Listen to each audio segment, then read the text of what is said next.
সুইজারল্যান্ডের দাভোসে জাতিসংঘ মহাসচিব সহ বিভিন্ন দেশের সরকার ও সংস্থা প্রধানের সাথে প্রধান উপদেষ্টার সাক্ষাৎ। আসিয়ান অঞ্চলের ভবিষ্যৎ গড়তে নিজস্ব কর্মপন্থা নির্ধারণের তাগিদ। Group of countries moving forward, very confident steps. Future looks very bright. I've been raising in Bangladesh, and I want to share it with also ASEAN countries. We should create our own way of what we see as a development, as a future of our countries, and so on. জনগণকে দেশের মালিকানা ফিরিয়ে দিতে দ্রুত vote চায় BNP. স্থানীয় নয়, সংসদ নির্বাচন নিয়ে ভাবছে কমিশন। বরিশালে মত বিনিময় সভায় জানালেন কমিশনার।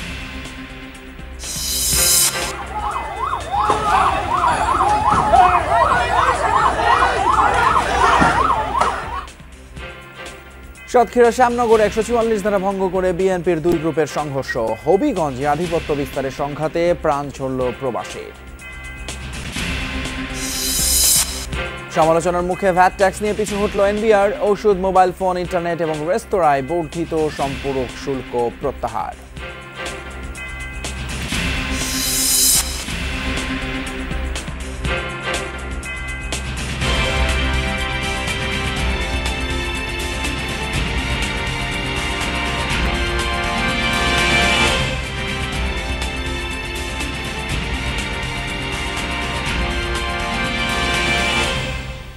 সবাইকে আমন্ত্রণ যমুনা নিউজে, আপনাদের সঙ্গে আছি আমি ফয়সাল তিতুমির। এতক্ষণ শিরোনামগুলো দেখছিলেন।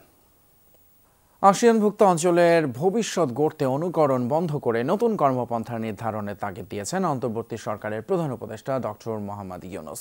ওয়ার্ল্ড ইকোনমিক ফোরাম সামিটে আসিয়ান নেতাদের সাথে এক বৈঠকে তিনি এই মন্তব্য করেন। বলেন, সামাজিক উদ্যোক্তা কার্যক্রমের উপর ভিত্তি করে নির্মাণ করতে হবে অর্থনীতি।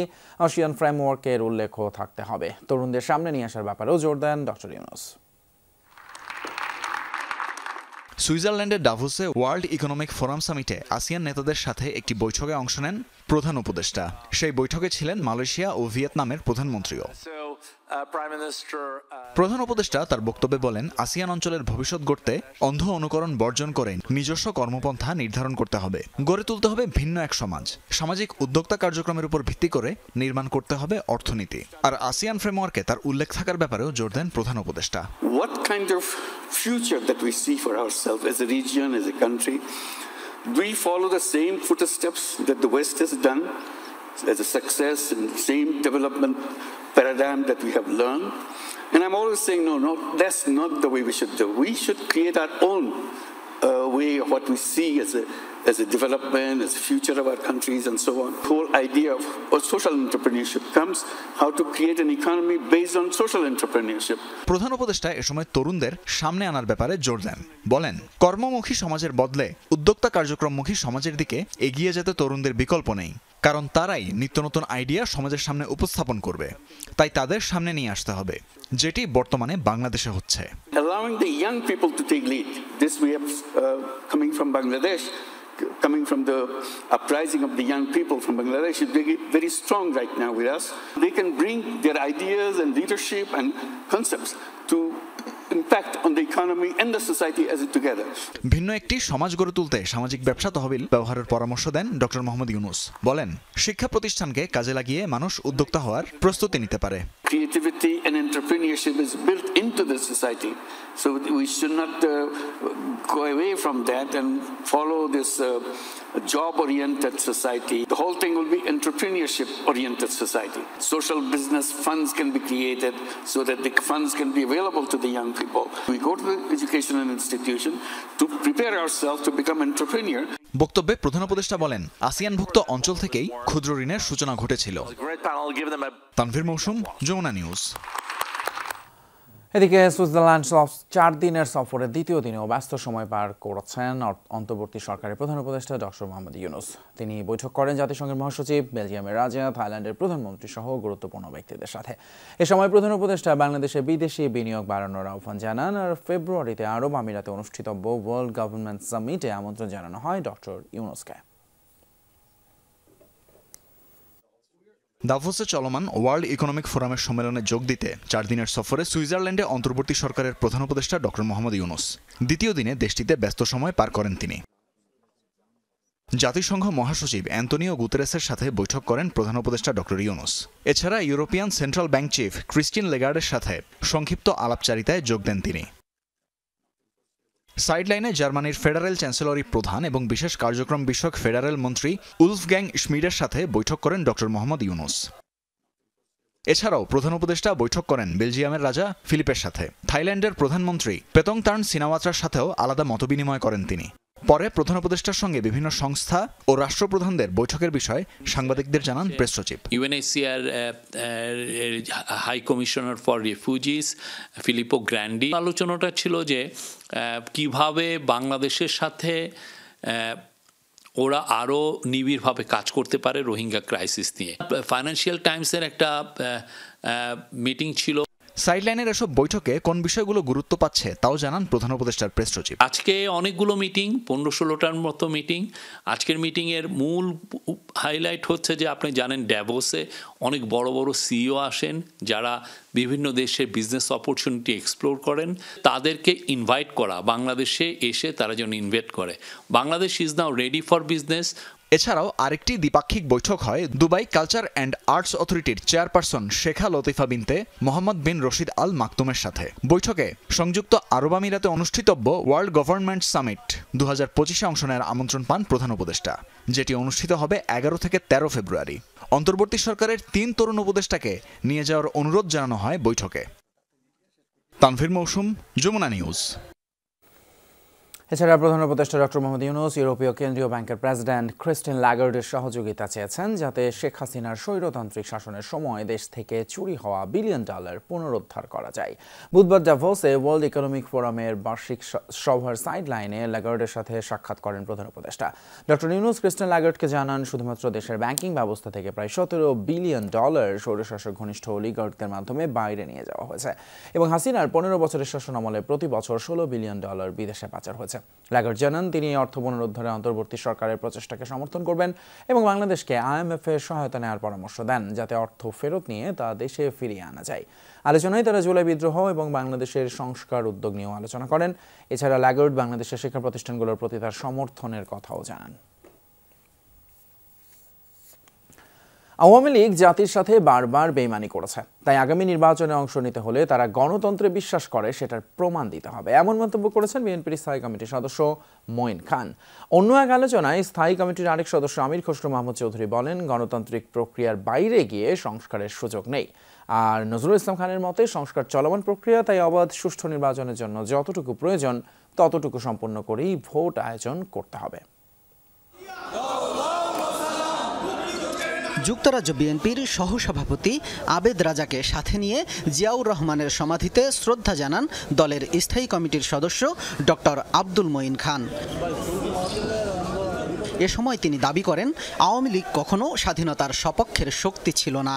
দলটি যতবার ক্ষমতায় এসেছে ততবারই মানুষের ওপর জুলুম অত্যাচার করেছে।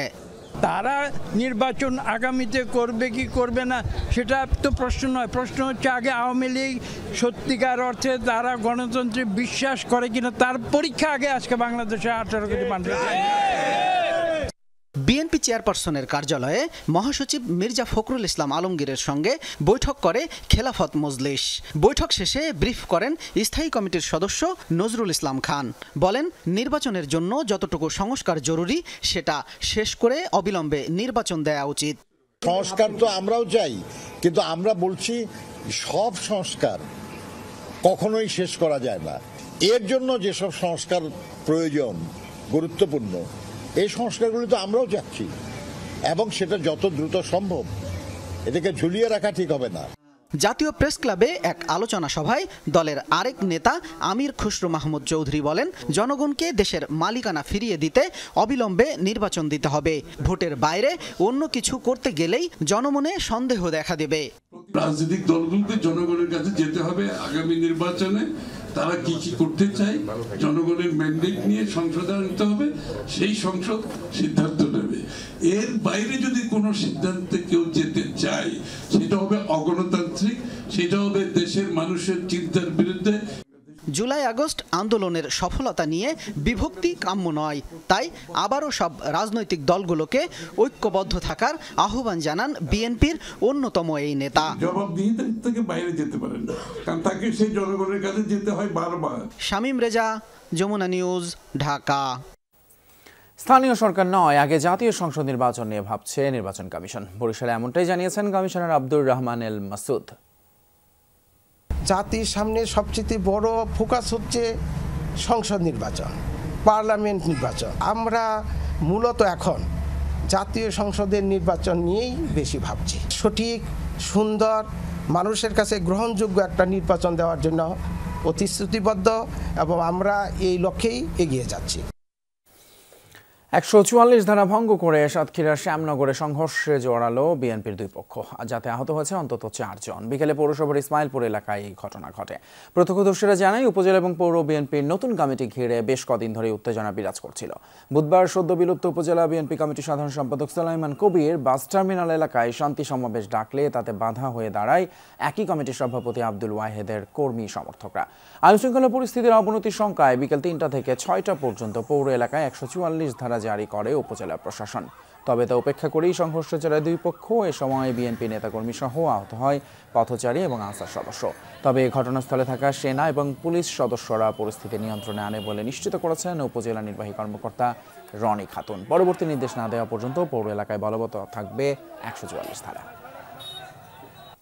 3:30 থেকে শুরু করে পুনরাদেশ না দেওয়া পর্যন্ত যে কোনো ধরনের সভা সমাবেশ কিংবা অবৈধ বল প্রয়োগ বা শক্তি প্রদর্শনের উদ্দেশ্যে যদি একই সঙ্গে 5 বা ততোধিক মানুষ চলাফেরা করে তাহলে সেইটা নিবৃত থাকবে। অন্যদিকে হবিগঞ্জে আধিপত্য বিস্তারকে কেন্দ্র করে দুই গ্রুপের সংঘর্ষে এক প্রবাসী নিহত হয়েছেন। বিকেলে সদর উপজেলার কালনি গ্রামে এই ঘটনা ঘটে। পুলিশ জানায়, গ্রামের ফরিদ মিয়া এবং ইউপি মেম্বার শাস্তু মিয়ার সমর্থকদের মধ্যে দীর্ঘদিন ধরেই বিরোধ চলছিল। দুই পক্ষের মধ্যে বেশ কয়েকটি মামলাও চলমান। পূর্ব বিরোধের জেরে সংঘর্ষে জড়ায় দুই পক্ষের লোকজন। এতে আহত হয় অন্তত 10 জন। খবর পেয়ে ঘটনাস্থলে পৌঁছে পরিস্থিতি নিয়ন্ত্রণে নেয় পুলিশ। উদ্ধার করা হয় বেশ কয়েকটি পেট্রোল বোমা এবং দেশীয় অস্ত্র। পরে ফরিদ মিয়া পক্ষের প্রবাসী কাজী দীপুকে গুরুতর আহত অবস্থায় হাসপাতালে নেওয়ার পর কর্তব্যরত চিকিৎসক তাকে মৃত ঘোষণা করেন। সমালোচনার মুখে কিছুটা পিছু হটল এনবিআর। ওষুধ, মোবাইল ফোন এবং ইন্টারনেট সেবা এবং একই সাথে রেস্তোরাঁয় কমানো হয়েছে শুল্ক, কর জারি করা হয়েছে অধ্যাদেশ। হঠাৎ করেই চলতি মাসের শুরুতে শতাধিক পণ্য এবং সেবায় শুল্ক কর বাড়িয়ে দেয় রাজস্ব বোর্ড। গেল 9 জানুয়ারি শতাধিক পণ্য ও সেবায় ঢালাও শুল্ক কর বৃদ্ধির পর শুরু হয় আন্দোলন। প্রক্রিয়াজাত খাদ্যপণ্য উৎপাদক সমিতি, রেস্তোরাঁ মালিক সমিতি, অটোমোবাইল সহ নানা খাত থেকে তৈরি হয় চাপ। 12 দিনের মাথায় অবস্থান থেকে কিছুটা সরে এসেছে এনবিআর। বিকেলে ফের অধ্যাদেশ জারি করে কয়েকটি পণ্যে শুল্ক কর আগের জায়গায় এনেছে নিয়ন্ত্রক সংস্থা। ঔষধ শিল্পের ওপর ব্যবসায়ী পর্যায়ে ভ্যাটের হার এতদিন ছিল 2.4%, বাড়িয়ে করা হয় 3%। সেই জায়গা থেকে সরে এসেছে এনবিআর। এদিকে রেস্তোরাঁ শিল্পে ভ্যাটের হার 5% থেকে বাড়িয়ে করা হয় 15%। ক্ষোভে ফুঁসে উঠে মালিক সমিতি। পর্যালোচনা করে তারকা হোটেল ব্যতীত অন্য সকল রেস্তোরাঁয় অতিরিক্ত ভ্যাট প্রত্যাহার করে নিয়েছে এনবিআর। তবে নন এসি হোটেল, মিষ্টান্ন ভাণ্ডারে ভ্যাটের হার 15% থেকে কমিয়ে 10% নির্ধারণ করা হয়েছে।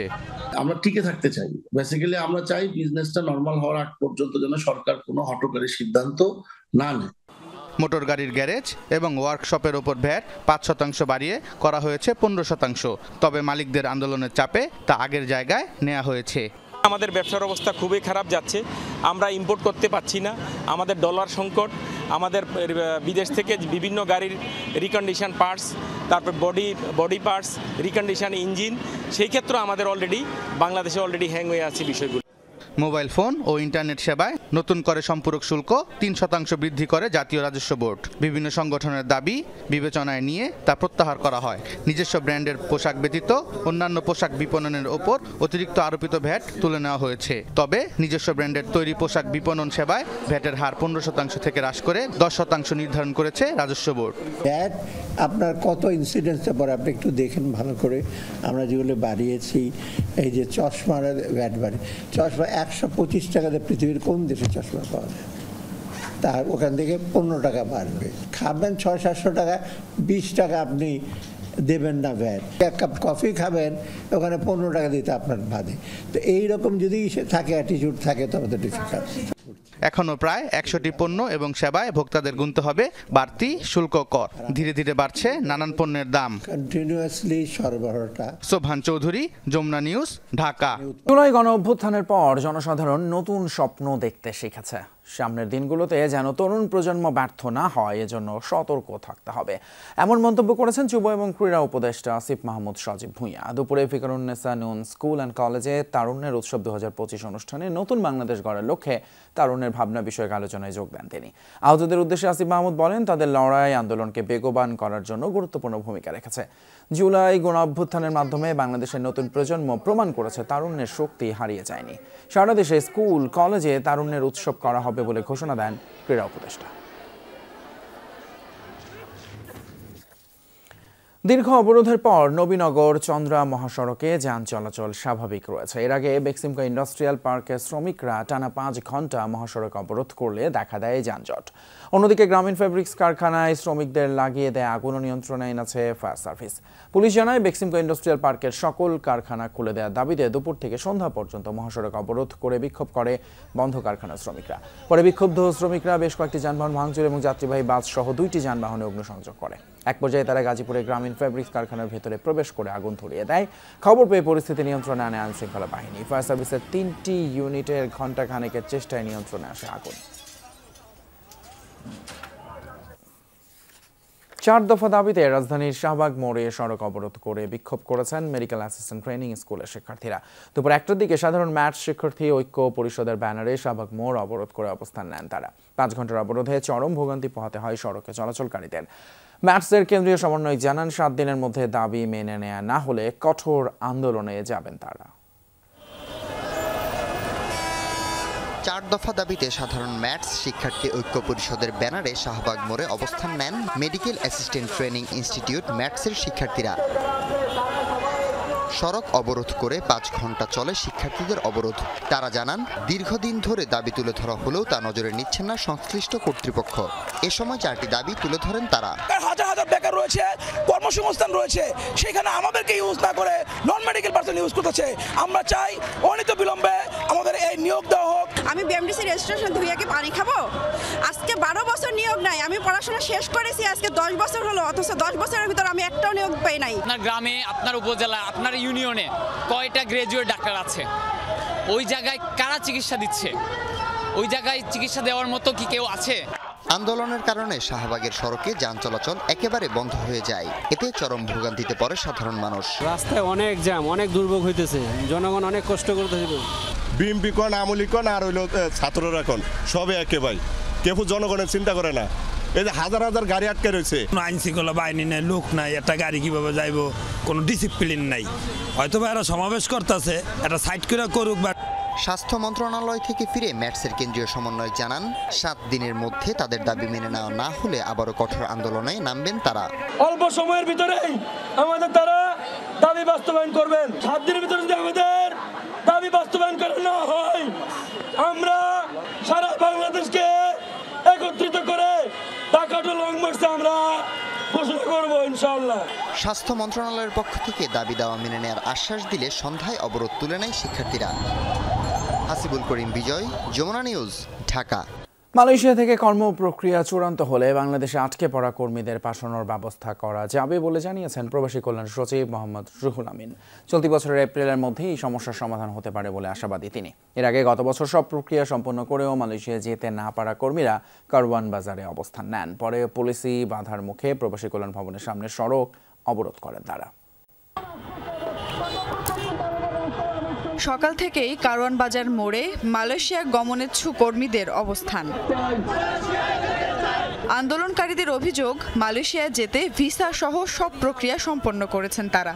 তবে টিকিট সিন্ডিকেটের কারণে মালয়েশিয়া সরকারের বেঁধে দেয়া সময়ের মধ্যে যেতে পারেননি সে দেশে। দাবি, 20 ফেব্রুয়ারির মধ্যে সবাইকে মালয়েশিয়া পাঠাতে কার্যকর পদক্ষেপ নিতে হবে। ই ভিসা আর ম্যান পাওয়ার যাদের কি হয়েছে উভয়কে আমাদের মালয়েশিয়া পাঠাতে হবে। ফেব্রুয়ারি মাসের 20 তারিখের ভিতরে আমাদের পাঠাতে হবে। কষ্ট করে ঋণ করে টাকা দিয়েছি 5 থেকে 6 লক্ষ টাকা।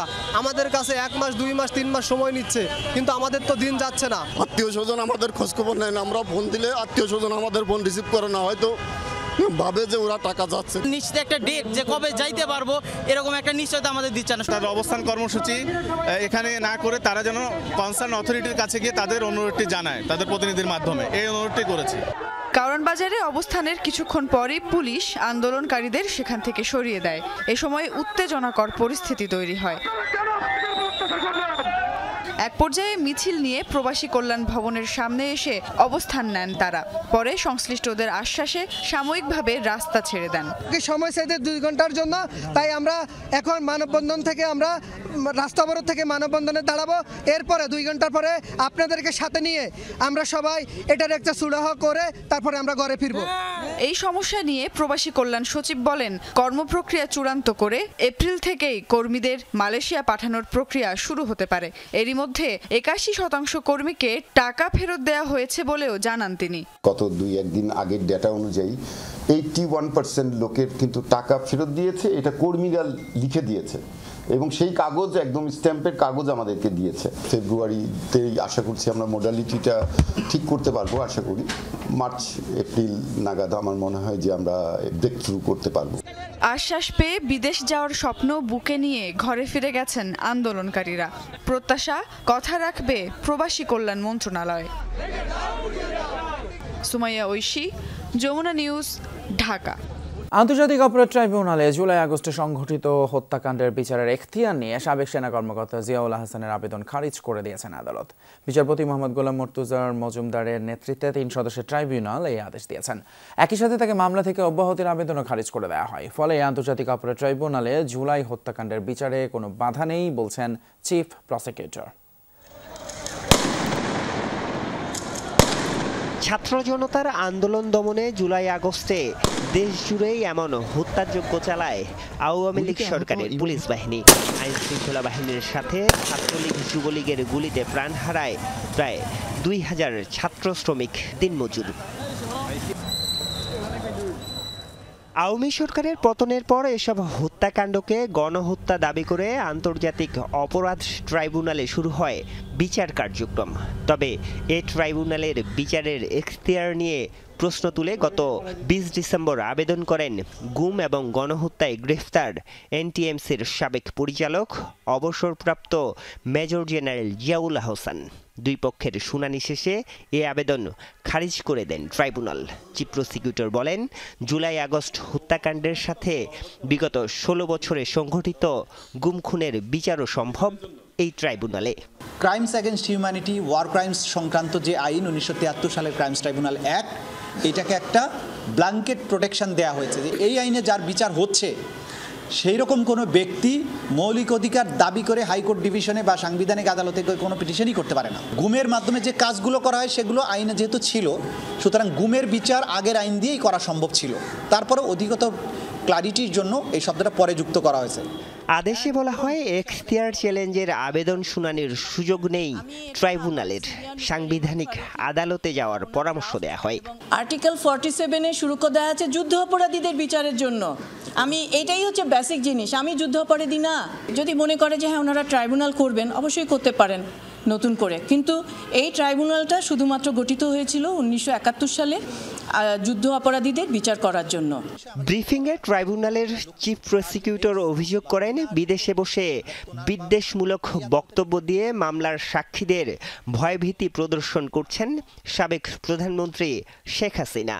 তার বক্তব্য প্রচার না করারও অনুরোধ জানান তিনি ক্রমাগত বলে যাচ্ছেন এটা যে তদন্তকে প্রভাবিত করার যে অপচেষ্টা। আরিফুর রহমান সবুজ, যমুনা নিউজ, ঢাকা। বিমানের মধ্যে রয়েছে 34 কেজি ওজনের বোমা। এমন একটি উড়ো খবর ঘিরে তুলকালাম কাণ্ড শাহজালাল আন্তর্জাতিক বিমানবন্দরে। এয়ারপোর্ট আর্ম ব্যাটালিয়নের ডিউটি অফিসারের ফোনে পাকিস্তানি একটি নম্বর থেকে হোয়াটসঅ্যাপে পাঠানো হয় সেই বার্তা।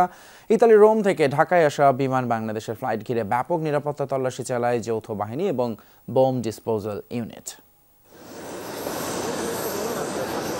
হঠাৎ এক বেনামি মেসেজ, হুমকি দেয়া হলো ইতালি থেকে ঢাকার পথে বিমানের BG356 ফ্লাইটে আছে বোমা, যার বিস্ফোরণ হবে বিমানটি ঢাকায় পৌঁছানোর পরপর। ছড়িয়ে পড়ে আতঙ্ক, বিমানবন্দরে বাড়ানো হয় নিরাপত্তা।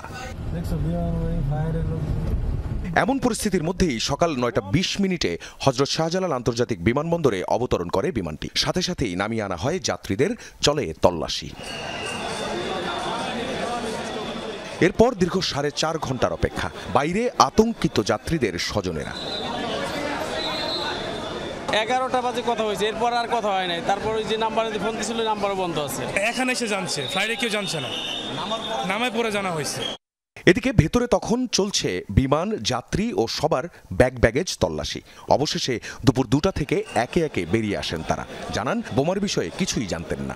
আনসার, বিডিআর, আর্মি, আদার সব কিছু মিলে দিলে দেখা গেছে কিনা টোটালি অনেক লোক।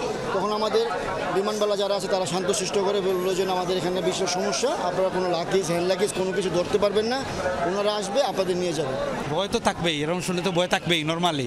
আপনি যদি কখনো এরকম কোনো কিছু শুনেন তো ভয় থাকবে না, কিন্তু নামার পর দেখতেছি স্বাভাবিক, সব কিছুই স্বাভাবিক। আতঙ্কিত এরকম সিচুয়েশন তো যে কেউ আতঙ্কিত হইতে পারে। আর আমার লাইফে ফার্স্ট টাইম, আমি প্রায় 10-11 বছর পর আসছি বাংলাদেশে, তো এরকম কখনো ফেস করিনি। পরে সকাল 10:30টায় ফ্লাইটের ভেতরে প্রবেশ করে বোম ডিসপোজাল ইউনিট। 12:30 পর্যন্ত তল্লাশি করে কিছুই পাওয়া যায়নি। যে মেসেজটা আমরা নাম্বার চেক করে দেখছি একটা পাকিস্তানি নাম্বার। হোয়াটসঅ্যাপ মেসেজ তো আপনি কোথায় এখানে বসেও পাকিস্তানি নাম্বারে হোয়াটসঅ্যাপ মেসেজ দিতে পারেন না। আপনি খালি আপনার হোয়াটসঅ্যাপের অ্যাকাউন্ট থাকলেই হবে। সো মেসেজটা হোয়াটসঅ্যাপে আমাদের কন্ট্রোল রুমে এসেছে, কন্ট্রোল রুম থেকে ইনফরমেশন চলে গেছে ইডির কাছে। তো আমরা কুইক থ্রেট অ্যানালাইসিস ডিসিশন নিয়ে we wanted to go for action and we have gone for action. Pakistani একটি নম্বর থেকে ভোরে এপিবিএন এর হোয়াটসঅ্যাপ নম্বরে 34 কেজি বিস্ফোরক আসছে ওই বিমানে, এমন একটি মেসেজ আসে। বেবিচক চেয়ারম্যান জানান ওই নম্বরের সাথে তাদের চ্যাটও হয়েছে। বোমা বহনকারী দুটি লাগেজের নমুনা ছবিও পাঠানো হয় ওপাশ থেকে। এই ধরনের লাগেজ হতে পারে, এই লাগেজের একটা ছবিও দিয়েছে এই ধরনের লাগেজ। এই পর্যন্ত হওয়ার পর উনি কিন্তু একটা জিনিস হলে ওনাকে কল করা হয়েছে, উনি কিন্তু কল ধরে না, কিন্তু মেসেজ দিয়েছে। বেবিচক চেয়ারম্যান হোয়াটসঅ্যাপে খবর দেওয়া সে ব্যক্তিকে হুমকিদাতা নয়, বলছেন তথ্যদাতা। উনি আমাদেরকে তথ্য দিয়েছে, তাহলে হুমকিদাতা বলতে কিভাবে? উনি তো বলেন নাই যে আপনার এটা আমি উড়াই দিচ্ছি বা এরকম না, উনি তথ্য দিয়েছেন। বিমানটি মঙ্গলবার রোমের লিওনার্দো দা ভিঞ্চি এয়ারপোর্ট থেকে 250 জন যাত্রী নিয়ে ঢাকার উদ্দেশ্যে ছেড়ে আসে। আখলাকুস সাফা, যমুনা নিউজ, ঢাকা। এদিকে বিমান বোমা আতঙ্কের খবর পুরোপুরি মিথ্যা। যারা খবর ছড়িয়েছে তাদের বিরুদ্ধে আইনি ব্যবস্থা নেওয়া হবে বলে জানিয়েছেন স্বরাষ্ট্র এবং কৃষি উপদেষ্টা জাহাঙ্গীর আলম চৌধুরী। বুধবার খামারবাড়িতে কৃষি সম্প্রসারণ অধিদপ্তর পরিদর্শন শেষে তিনি কথা বলেন। উপদেষ্টা বলেন, আইনশৃঙ্খলা বাহিনী শুধু পোশাক নয়, পরিবর্তন আনতে হবে মন এবং মানসিকতা। এই কাজ করতে হবে দুর্নীতির বিরুদ্ধে। উপদেষ্টা আরও বলেন, কারা চালের বাজারে সিন্ডিকেট তৈরি করেছে তাদের ধরতে পারছে না সরকার। বলেন, সিন্ডিকেট ভাঙতে না পারায় চালের বাজার নিয়ন্ত্রণে আসছে না। কৃষি উপদেষ্টার দাবি, চিকন চালের দাম বাড়লেও কমেছে মোটা চালের দাম। বন্যার ক্ষতির কথা বলে কেউ কেউ দাম বাড়ানোর চেষ্টা করায় প্রচুর চাল আমদানি করছে সরকার।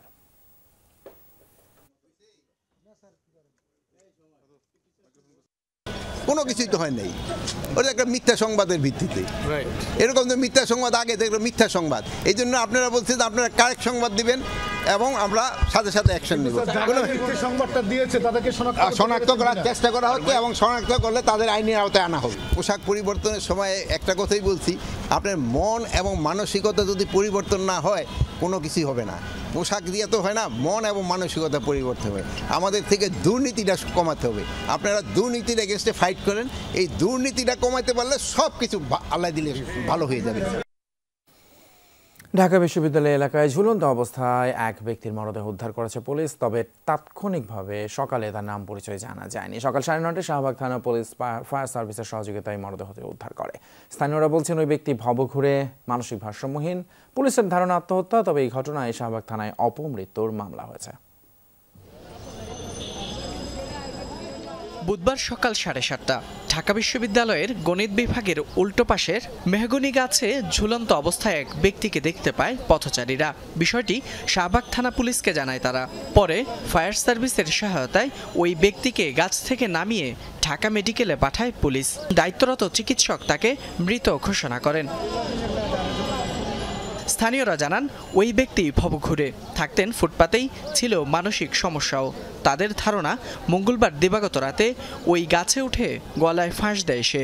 আমি লালবাগের থেকে খেপ লই আইতেছি, একটা ছাত্র লই আইতেছি রে দেখতে আসি এনে দর্শক খাওয়াই দিয়েছে। আমি পশ্চিমেতে আইতে আসি, আইনে পরে দিই দেখি লাস্ট লটকি দিয়েছে।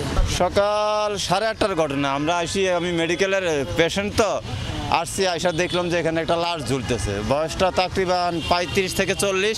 পুলিশের প্রাথমিক ধারণা এটি আত্মহত্যা, তবে মৃত ব্যক্তির পরিচয় এখনো নিশ্চিত হওয়া যায়নি।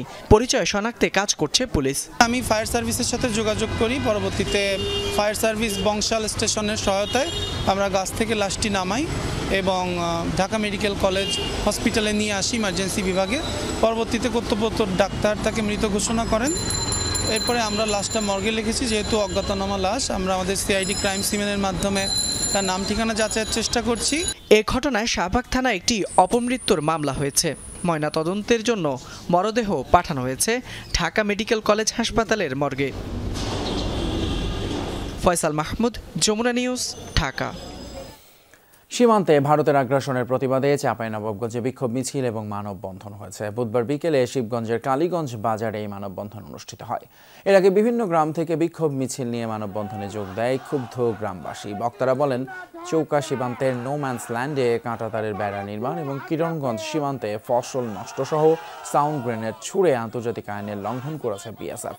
এ সময় অবিলম্বে সীমান্তে ভারতীয় নাগরিক এবং বিএসএফের আগ্রাসন বন্ধের দাবি জানান বক্তারা।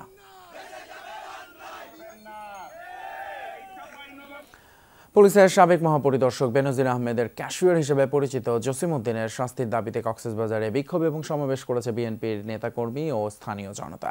বিকেলে খণ্ড খণ্ড মিছিল নিয়ে শহরের শহীদ মিনার এলাকায় বিএনপি কার্যালয়ের সামনে জড়ো হন তারা। পরে বিক্ষোভ মিছিলটি বিভিন্ন সড়ক প্রদক্ষিণ শেষে বাজারঘাট এলাকায় গিয়ে সংক্ষিপ্ত সমাবেশ অনুষ্ঠিত হয়। এ সময় কক্সবাজারের সর্বস্তরের জনতার ব্যানারে অংশ নেয় কয়েক হাজার মানুষ। বক্তারা বলেন, সাবেক আইজিপি বেনজিরের ক্যাশিয়ার জসিম, তার স্ত্রী তানজিনা সুলতানা এবং ভাই মাসুদ চোরাচালান, প্রতারণা সহ জুলাই অভ্যুত্থানে আওয়ামী লীগের অর্থ যোগানদাতা। 24 ঘন্টার মধ্যে অভিযুক্তদের গ্রেপ্তার করে শাস্তির দাবি জানান বক্তারা। কিন্তু জসিম এখানে ব্যবসা করতে পারবে না, সে প্রকাশ্যে ক্ষমা চাইতে হবে। তার ছোট ভাই দেখলাম ফেসবুকে ক্ষমা চাচ্ছে ষড়যন্ত্র, কাছ থেকে প্রকাশ্যে ক্ষমা চাইতে হবে। বরিশালে ব্যাটারি চালিত ইজি বাইকের ধাক্কায় এক শিশু নিহতের প্রতিবাদে ঢাকা কুয়াকাটা মহাসড়ক অবরোধ করে শিক্ষার্থীরা। ঘণ্টা তিনেকের বিক্ষোভে মহাসড়কে দেখা দেয় যানজট। বুধবার সন্ধ্যা থেকে রাত পর্যন্ত মহাসড়ক অবরোধ করে বিক্ষোভ করে ক্ষুব্ধ শিক্ষার্থীরা। জানায়, দুপুরে শিশু জান্নাতুল নিহতের ঘটনায় প্রতিবাদ জানায় বিএম কলেজের শিক্ষার্থীরা। এ সময় তারা জান্নাতুলকে হত্যাকারী ইজি বাইক চালকের গ্রেপ্তার ও নিহতের পরিবারকে ক্ষতিপূরণ দেওয়া সহ 6 দফা দাবি জানায়। পরে কেন্দ্রীয় বাস টার্মিনাল নথুল্লাবাদ এলাকা অবরোধ করে ঘণ্টা তিনেকের মতো বিক্ষোভ করে শিক্ষার্থীরা। ফলে ঢাকা কুয়াকাটা মহাসড়কে বন্ধ হয়ে যায় যান চলাচল।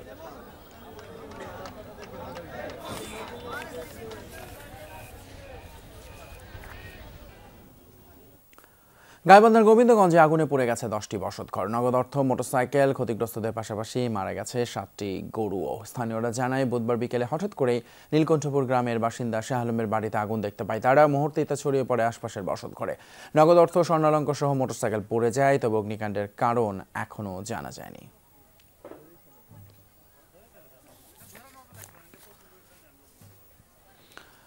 পটুয়াখালীর বাউফলে নিষিদ্ধ ঘোষিত ছাত্রলীগ নেতার বাবার কারখানায় অভিযান চালিয়ে এয়ারগান এবং দেশীয় অস্ত্র উদ্ধার করেছে পুলিশ। পুলিশ জানায়, কনকদিয়া ইউনিয়ন ছাত্রলীগের সভাপতি তুহিন মাহমুদ তার বাবার বেকারি কারখানায় লুকিয়ে আছে এমন তথ্যের ভিত্তিতে বুধবার বিকেলে অভিযান চালায় তারা।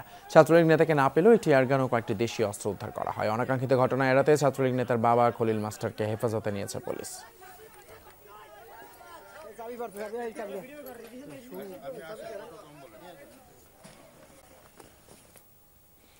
নাটোরের লালপুরে অভিযানে 4 লাখ টাকা জরিমানার পাশাপাশি একটি ইটভাটার কার্যক্রম সম্পূর্ণভাবে বন্ধ করে দিয়েছে প্রশাসন। বুধবার দুপুরে সেনাবাহিনীর সহযোগিতায় এই অভিযানে বিএসবি ইটভাটার বিরুদ্ধে এই ব্যবস্থা নেওয়া হয়। নির্বাহী ম্যাজিস্ট্রেট শিমুল আক্তার জানান, বহুদিন ধরে বিএসবি ইটভাটাটি অনুমোদন ছাড়াই ইট প্রস্তুত, মাটি কাটা এবং ইট পোড়ানোর কাজে জ্বালানি কাঠ ব্যবহার করে আসছিল, যা শাস্তিযোগ্য অপরাধ। এসব অপরাধের দায়ে ভাটাটিকে 4 লাখ টাকা জরিমানা করা হয় এবং এর কার্যক্রম সম্পূর্ণভাবে বন্ধ করে দেওয়া হয়।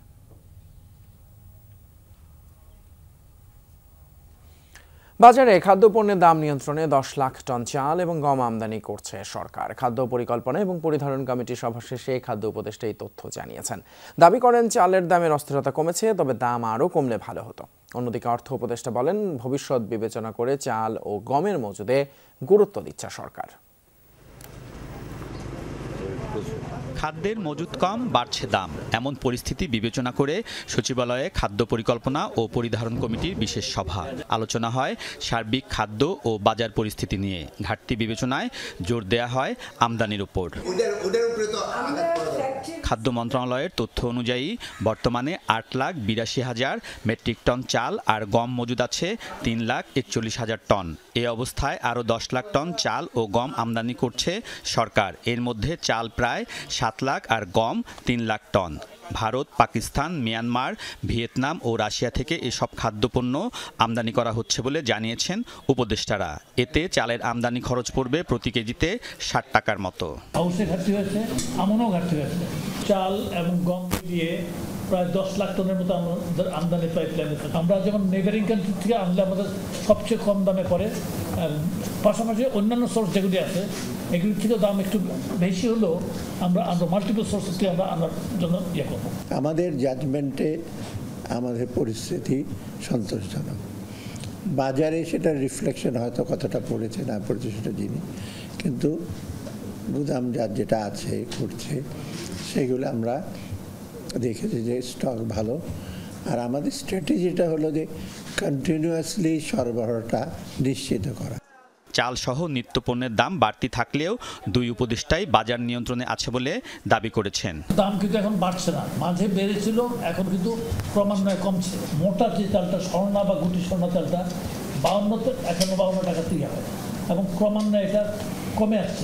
আরও যদি কমে আমি খুশি হব, কিন্তু আপনাদের একটা জিনিস ভাবতে হবে, কৃষকের কথা ভাবতে হবে, তার উৎপাদন বেড়ে ক্রমান্বয়ে বাড়ছে সেটাও ভাবতে হবে। উপদেষ্টারা বলেন বাজার নিয়ন্ত্রণে সরকারের চেষ্টার কোনো কমতি নেই। আলমগীর স্বপন, যমুনা নিউজ, ঢাকা। বাজারে এলো সিনিয়র আইনজীবী অ্যাডভোকেট মঞ্জিল মোর্শেদের জনস্বার্থ মামলার রায় বইয়ের দ্বিতীয় ভলিউম। দুপুরে সুপ্রিম কোর্ট বার অ্যাসোসিয়েশনের কনফারেন্স রুমে বইটির মোড়ক উন্মোচন করেন বার কাউন্সিলের ভাইস চেয়ারম্যান জয়নুল আবেদিন এবং সুপ্রিম কোর্ট বারের প্রেসিডেন্ট মাহবুব উদ্দিন খোকন। অনুষ্ঠানে অতিথিরা বলেন এই বইয়ের মাধ্যমে বার এবং বেঞ্চ উভয়ই উপকৃত হবে। বইটিতে বিভিন্ন সময়ে গুরুত্বপূর্ণ 35টি মামলার রায়ের বিবরণ তুলে ধরা হয়েছে। 22 থেকে 29 জানুয়ারি পর্যন্ত সুপ্রিম কোর্ট বার ভবনের নিচতলায় 20% ছাড়ে বইটি কিনতে পারবেন যে কেউ।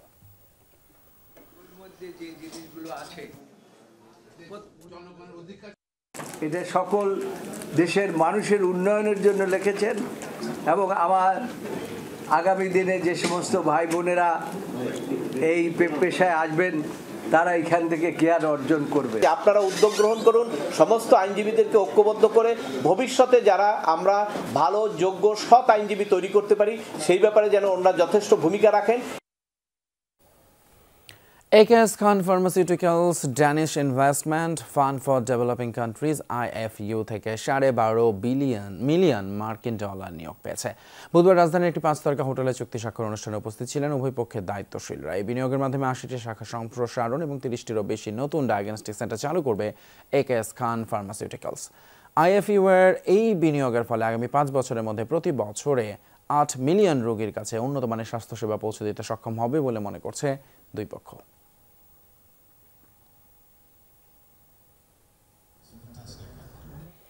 এবারে প্রবাসের কিছু খবর। প্যারিসে অনুষ্ঠিত হয়ে গেল জুলাই জার্নাল অব ডিক্টেটরশিপ শীর্ষক প্রদর্শনী। প্রদর্শনীটির উদ্বোধন করেন প্রধান অতিথি প্রধান উপদেষ্টার সিনিয়র সহকারী প্রেস সচিব সাংবাদিক ফয়েজ আহমেদ। প্রদর্শনীটিতে রক্তাক্ত জুলাই চিত্রকর্ম, গ্রাফিতি প্রদর্শনীর পাশাপাশি ছিল আলোচনা অনুষ্ঠান। অনুষ্ঠানটি পরিচালনা করেন নবকণ্ঠে চিফ রিপোর্টার নয়ন মামুন। বক্তব্য রাখেন ফ্রান্স বিএনপির সাবেক সভাপতি সিরাজুল ইসলাম মিয়া, কেন্দ্রীয় যুবদলের সাবেক আন্তর্জাতিক সম্পাদক মিল্টন সরকার, বিএনপি নেতা মনোয়ার হোসেন মুজাহিদ, হেলাল আহমদ এবং কাউসার আহমদ সহ আরও অনেকে। আয়োজক নিউজ পোর্টাল নবকণ্ঠ.com-এর নির্বাহী সম্পাদক আবু তাহির। প্রধান অতিথি ফয়েজ আহমেদ বক্তব্যে এমন আয়োজনের ভূয়সী প্রশংসা করেন। এরকম এক্সিবিশনগুলো হলে মানুষের মধ্যে সেই চেতনাটা কাজ করবে এবং ভবিষ্যতে এরকম যাতে স্বৈরাচার অথবা ভবিষ্যতে এরকম কেউ যাতে সাহস না করতে পারে। যারা আহত হয়েছে নিহত হয়েছে তাদের যে রক্তের বিনিময়ে আজকে যে নতুন এক বাংলাদেশ আমরা পেয়েছি, আমরা চাই এই নতুন বাংলাদেশ যেন আমাদের আরো অনেক দূরে এগিয়ে নিয়ে যাবে। এবং প্রবাসীদের কাছেও যে এই অভ্যুত্থানের গল্প, অভ্যুত্থানের যে ইতিহাস সেটা তুলে ধরার জন্য যে প্রয়াস হাতে নিয়েছেন এটা এক কথায় অসাধারণ হয়েছে। দেখে আপ্লুত হয়েছি এবং আমরা রিপাবলিক চত্বরেও এখানে আমরা প্রতিবাদ সভা করেছি, ছাত্রদের সাথে একমত পোষণ করেছি। এই নবকণ্ঠ যে উদ্যোগ নিয়েছে তাদের এই উদ্যোগকে স্বাগত জানাই। অতীতের অভিজ্ঞতা থেকে শিক্ষা নিয়ে আগামীতে একটি সোনার বাংলাদেশ গড়ার প্রত্যয় আমরা ব্যক্ত করছি। মালয়েশিয়ায় একটি নির্মাণ প্রকল্পে বিরোধের ঘটনায় জড়িত থাকার অভিযোগে 15 বাংলাদেশিকে 4 দিনের রিমান্ডের আদেশ দিয়েছেন দেশটির একটি আদালত। মঙ্গলবার স্থানীয় এক সুপারভাইজারের সঙ্গে এক বাংলাদেশির মতবিরোধের সূত্র ধরে এই ঘটনা ঘটে। অভিযোগ, তর্কাতর্কের এক পর্যায়ে একদল বাংলাদেশি শ্রমিক জড়িয়ে পড়লে তার রূপ নেয় হাতাহাতিতে। এই ঘটনায় একজন আহত হয়েছে বলেও জানিয়েছে স্থানীয় প্রশাসন। ঘটনার সাথে জড়িত 15 বাংলাদেশি সবাই 20 থেকে 50 বছর বয়সী।